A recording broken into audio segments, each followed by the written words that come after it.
Well, as the SCO Summit opens in Tianjin, Prime Minister Narendra Modi has arrived in China. This is going to be a very critical visit of the Prime Minister. It will show India's cautious approach with regard to China. It will also place India as an assertive global player that stresses on its own autonomy. It's coming at a very important time. Prime Minister Modi just wrapped a visit to Japan. He also held a phone conversation with Ukrainian President Zelensky today. He will be meeting Chinese President Xi Jinping and Russian President Vladimir Putin in the next few hours. There are going to be bilateral meetings on the sidelines of this very important SCO Summit. And this SCO Summit is also where India is looking at striking a diplomatic posture. It's also looking at sending out the right kind of message. This is India's first high-level visit to China in more than 7 years. Remember, India is pushing hard for Tianjin Declaration to include criticism of cross-border terrorism, specifically after Pahalgam terror attacks. Prime Minister Modi has already talked about shared challenges and the need for cooperation. India is looking at balancing optics of its neutral position, multilateral solidarity, but it also wants to send out a clear message that states abetting terrorism should be also held accountable. Now, all of this comes in the backdrop of Donald Trump's tariff wars that many countries have faced, including India. This is also China's attempt to project the SCO as a counter, as a force of resistance to Western powers.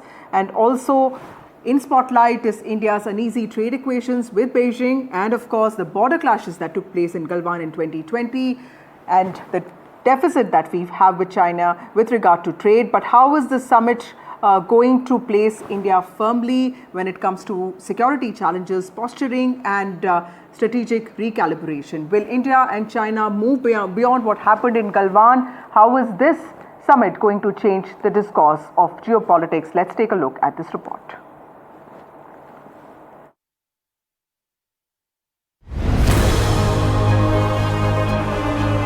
A red carpet welcome in Tianjin for Prime Minister Narendra Modi.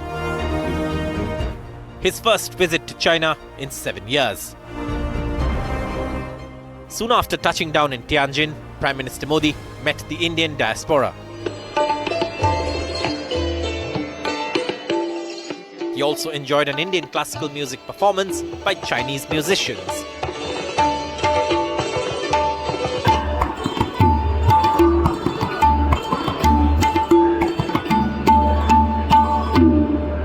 That was the Tin Tihai that you heard. Yes, Tin Tihai.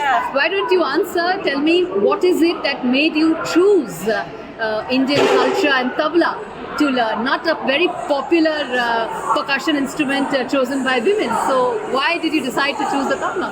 Because I think tabla it has the most complex and logic rhythm of the world. Because actually I am a Chinese dancehall player.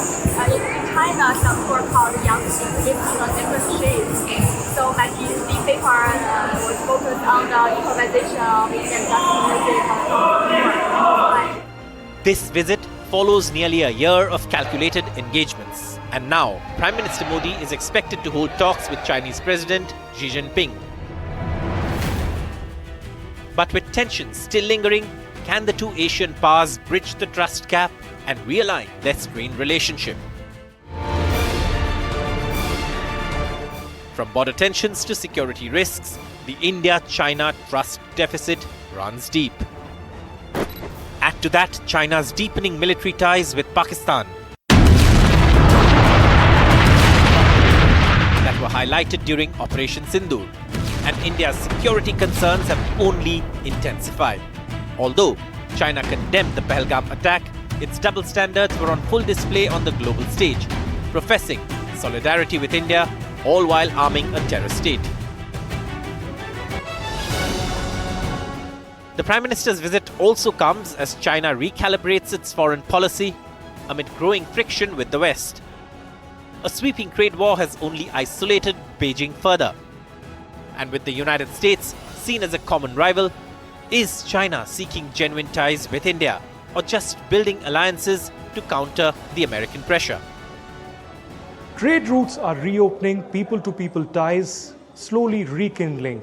But as both India and China test a diplomatic reset, the big question remains, can both India and China move past the mistrust, or is it merely a diplomatic and a geopolitical convenience for Beijing. Well, my colleague Aditya Rajkal, who has been reporting from Ground Zero, joins us now. Aditya, long day for you and long day tomorrow. Tell us everything that is expected and what all happened today. Well, thank you, Vasudha, and hello to all the viewers of NDTV. A very special broadcast begins here tonight from China, where the SCO Summit is beginning. And of course, we'll get you the latest all through this hour. The latest that's coming in is, of course, Prime Minister Narendra Modi landing here in Tianjin, in China, where, of course, he's attending the SCO meeting, but also the big two bilaterals with the Chinese President Xi Jinping and the Russian President Vladimir Putin. This also comes at a time when the New York Times has just reported that Donald Trump has decided not to come to India for the Quad Summit. There's been no official word yet from the White House or India's Ministry of External Affairs, but this statement clearly has massive repercussions in the backdrop of the SCO Summit that's happening right now, but also the Trump tariffs that have escalated and the penalties that have escalated against New Delhi in the last couple of months. There has been a solid bullying tactic that's been adopted by Washington, D.C. Against Delhi. And there's been much talk about the RIC, Russia, India, China grouping. Will it be a reality? Will it really happen as of now? Of course, not much can be said right now. But the SCO Summit is beginning tomorrow and the big bilateral as well. We'll get you the latest on that. But earlier in the day, Prime Minister Narendra Modi landed here in China for the SCO meeting, and in Tianjin, he will be meeting Xi Jinping in a bit from now. There was a galaxy of Indian members and the Indian diaspora members welcoming Prime Minister Narendra Modi, from dance and song to diaspora and diplomacy. Let's take a look at my colleague Gauri Dwivedi chatting with some of the diaspora members and musicians. More importantly, what do you think your anticipation in terms of the visit, and what would be that one thing that you would be looking out for? Sure. So I'm Karan. I live in Shanghai. I work in a leading bank in China. And we're really excited with the Prime Minister's visit, as well as the Leaders Summit, which is being watched very closely around the world for this kind of signals that it sends. But more personally, what we are really looking forward to is deepening of the people-to-people contact, but also these two are culturally the longest civilizations, and the potential for deepening engagement on leading sectors. My name is Vivek Gupta. I came to China in 2001, December, almost 24 years. I stayed in Shanghai 24 years. Eventually, I've seen the growth of China from like $1 trillion economy today to $18 trillion economy, 18 times in a period of 24 years. This country has, the way this country has progressed in 24 years, it never happened in human history. To see in human history, no country has grown so much. India-China trade in 2001 used to be $12 billion a year. Today it's almost $125 billion. Right. 10 times. So maybe 100 times. Yeah. 100 times. So this trade is going well. There were ups and downs in the relationship between India and China. But things were moving in a smooth manner. We had some downtime. But right now, with the relations becoming more smoother, tensions are going down, we feel India-China trade will become at least 2 times in another 10 years. Okay. I think, first of all, my name is Divya. I head a boutique international law firm in Shanghai, and I specialize in cross-border mergers and acquisitions between India and China. So this visit of Prime Minister Modi, at least I can tell you for my Chinese clients, is very important, because what I have seen since the putting in place of Presto 3 in 2020, a lot of Chinese investments into India have stopped, especially in very strategic sectors, especially like manufacturing, private equity, all in the manufacturing space for EVs and green energy. So some of these projects have been really, really good, and they have come to a standstill because there is no clarity on the time which the government would take in giving an approval, or whether the transaction would even go through. That's one of the most important aspects. So from the industry front, the euphoria is so good now that yes, something positive is going to happen between the two countries. I represent a company wherein we promote the Make in India. We make products in India and we sell in China, which is completely the other way around. And there there is more scope happening. We have people who are showing interest in having many more products. And the best thing is that people are now vouching that yes, we can do business with India, and the quality, those earlier those questions that were there, how would it be, and all those are completely wiped out. So the interest is over there. And coming to the diaspora, oh my God, there's the very good feeling, that being an expat of India and then being in China, the kind of reception you start getting from the Chinese population, they want to get culturally involved. I daily, at least, every alternate day I get contacts from people that let's have a share between the communities. Hello and welcome to this very special episode from Tianjin, coming to you live. Aditya and me are here reporting and getting you the very latest as far as all that happened today, as far as the summit that is going to start tomorrow. Prime Minister Modi landed today, and Aditya was taking you through, viewers, to some of the highlights of what really happened during the day. Prime Minister Modi touched down in China, his first visit in 7 years. There's a lot of anticipation, viewers. There's a lot of expectation, even as many feel they need to be tempered in the wake of incremental progress that could probably be the best that can come as far as the bilateral visit and the bilateral meeting that will take place between Prime Minister Modi and President Xi Jinping. But that's only one aspect of it. It's an SCO Summit for which the Prime Minister is here. Tianjin is a port city, viewers, about 50 minutes by train from Beijing. It's all lit up in the SCO Summit colors right here, with deep expectations about sending a strong message that Global South will do collectively to Donald Trump and his economic bullying. But what does this mean for India? What does this mean for the India-China relationship?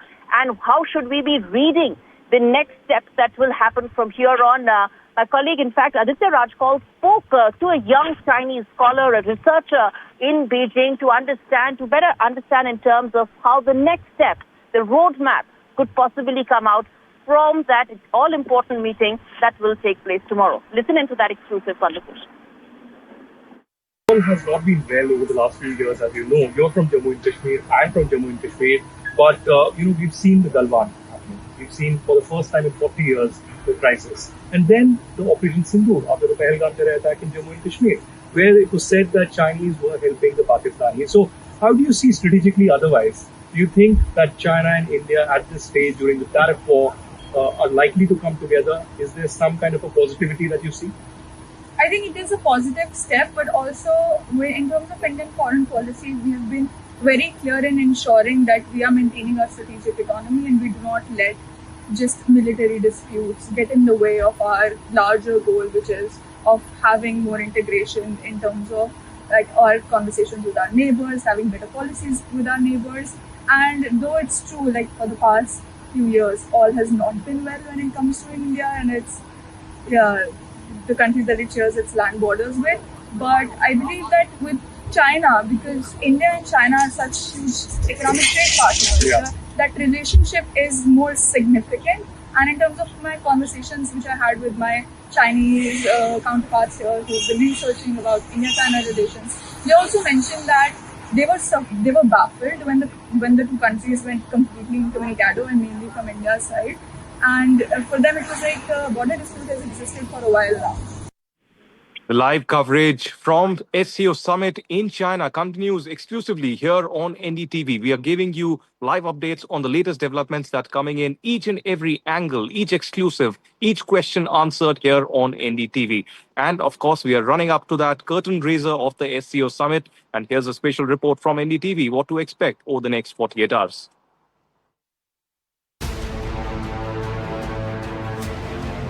China is rolling out the red carpet for the all-important Shanghai Cooperation Organization Summit, expected to signal a powerful show of global South unity. From Prime Minister Narendra Modi, Russian President Vladimir Putin, to several leaders from Central Asia, the Middle East, and more at the table, the Chinese city of Tianjin will be at the center of high-stakes diplomacy, aiming to redefine the global order, where the West's dominance will no longer be tolerated.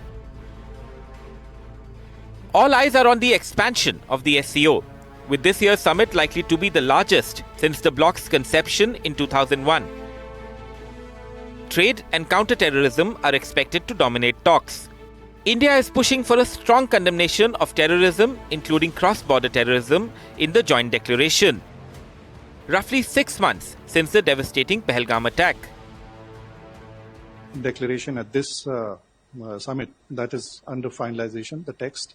We are working with other members and partners to see that there should be a reiteration of the strong condemnation of terrorism, including cross-border terrorism. But the text is under finalization. This comes after Defence Minister Rajnath Singh took a firm stance and did not sign the joint declaration in June, as it did not mention the terror attack, but made direct references to militant activities in Balochistan. For New Delhi, the visit will be pivotal. This is Prime Minister Narendra Modi's first visit to China in more than 7 years, as the two neighbours work on further diffusing tensions roiled by the Galwan clashes of 2020. Prime Minister Modi is expected to hold key bilaterals with the Chinese President, the Russian President, as well as the Iranian leadership. A forum largely dominated by Moscow and Beijing, the SCO gives New Delhi the platform to engage with two nations now crucial to its diplomatic power play against Washington. With tariffs tightening and pressure mounting over Russian oil, Prime Minister Modi's China visit will mark a strategic recalibration, a new balancing act in a divided world. Listen up, President Trump. It's the Global South speaking. One that will no longer tolerate Washington's bullying, but stand strong and united. With Disha Bagchi, Bureau Report, NDTV. Thank you. All right, viewers, that report sets the stage for what lies ahead, what the SCO Summit is going to be all about, why it's going to be so important, the multiple messaging here. Let's also not forget that right after the summit, there will also be that big victory parade where some of Xi Jinping's close friends will also be there. Prime Minister Modi will, of course, leave right after the summit. But this is an important messaging that will be sent as far as China is concerned, as far as the global south is concerned. Now, Aditya, in terms of two aspects of this summit, one is the economic bullying as far as Trump is concerned, and we're going to come to that in just a bit. But walk us through the concerns and the issues with regards to terror, with regards to cross-border terrorism that is likely to take center stage in those discussions tomorrow and day after. Well, one of the biggest concerns for India, Gauri, has been terrorism and, of course, Pakistan-sponsored terrorism. Remember, Pakistan is a crucial member of the SCO. In fact, in 2017, India and Pakistan together had been admitted into the SCO grouping, which started, back in 1996. It was called, with a different name at that time. But clearly, as of now, significance for India is not just tariffs and economic cooperation and partnership, but also counterterrorism. India would be pushing in the joint declaration that will be released perhaps at the end of the SCO summit to condemn terrorism unanimously. There cannot be any kind of a differentiation made between good terror and bad terror, just like Pakistan does. For that, Pakistan good terror means Lashkar-e-Toiba, Jaish-e-Mohammed and Hizbul Mujahideen, and bad terror is groups in Balochistan and in Khyber Pakhtunkhwa. So this cannot be Chinese definition of terrorism or that of the SCO. That's what India will try to convince the SCO grouping. It's time that, not just India, which has been a victim of terrorism for decades together, the latest attack being the Pahalgam attack in April this year in Kashmir, where at least 26 youth and civilians and tourists were killed barbarically. And we saw that the terrorists who were involved in that entire operation were using Chinese equipment, just like the Chinese Ultraset and the Chinese Alpine app. So there's much more that needs to be done by the SCO grouping. Similarly, on the economic tariff front as well, there's much talk of India closing its ties with both Russia and China. And those are the two bilateral meetings that everybody will be looking forward to in the next 48 hours, Gauri. Absolutely, Aditya. A lot lined up. Terror and cross-border terrorism, whether it will be condemned in the manner it should be, as you were talking about, Pahalgam terror attack is one aspect of it. And then the Trump's economic bullying that we've been talking about. Peter Navarro, well, for all practical purposes, he should be designated as Trump's bully-in-chief. That's what really he is. Every day coming out with yet another attack. that is only weakening the foundations as far as India-US relationship is concerned.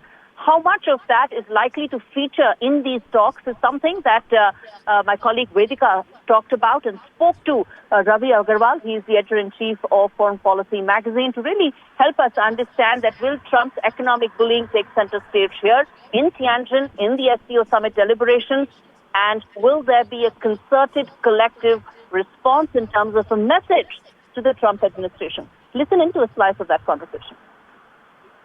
I don't think America, though, is necessarily watching this summit too closely. America is fairly insular. America has its own designs on a rapprochement with China, by the way. When I was in Beijing recently, there were many Chinese diplomats who were wanting to ask about whether Trump would be willing to come to the United States for a summit with Xi Jinping. So again, India has to be very aware that no matter what it does vis-a-vis China, America is a very unpredictable player right now. And getting close with China doesn't necessarily mean that the two can align together against the United States. You don't know what the United States is going to do 2 months from now, 6 months from now. We're in a real era of policy uncertainty when it comes to the United States. And so I think India has to, again, look at every single instance in an a la carte manner and do what makes sense for it in a particular moment. Is there also a risk, according to you, that India, by being seen alongside Beijing and Moscow, gets caught in the optics of alignment, even though its long-term strategic interests remain perhaps closer to the West? It's possible. Again, I think the optics will not be observed that closely in the United States. I can tell you one thing about American media. It does not closely follow these kinds of summits, these kinds of meetings elsewhere if the United States is not involved. America can be quite insular. So I don't think Americans are watching this summit. I don't even think American policymakers are going to focus too much on what is happening there.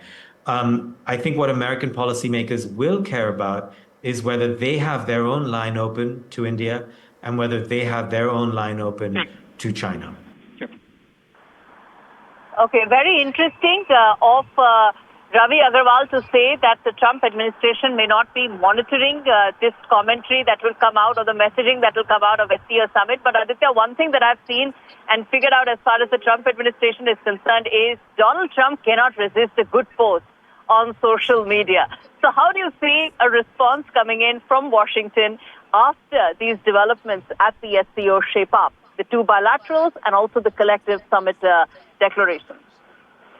Well, Gauri, I don't think most of India really believes in what Rohit really said, because I'm pretty sure that Trump, not only Trump, but his entire advisory committee and cabinet would be watching SCO very closely, not just because of India, but because of China and what China's next move really would be. And Putin being here, we know what happened in the Alaska summit. There were big threats that were given by Trump that, he will do this and that if Putin does not come on the dialogue table. Nothing has happened so far. So we'll have to wait and watch how that really happens. But if Trump was not interested, if Trump was not observing, then why is the New York Times reporting right now that Trump has decided not to go ahead with the Quad summit this year and he will not be visiting India? Although there's no official comment by White House or India's Ministry of External Affairs, this is a big, big development coming at an hour when the SCO summit is just about to begin. So we'll have to wait and watch how these diplomatic chessboards really work out in the next 48 hours. But a lot is lined up,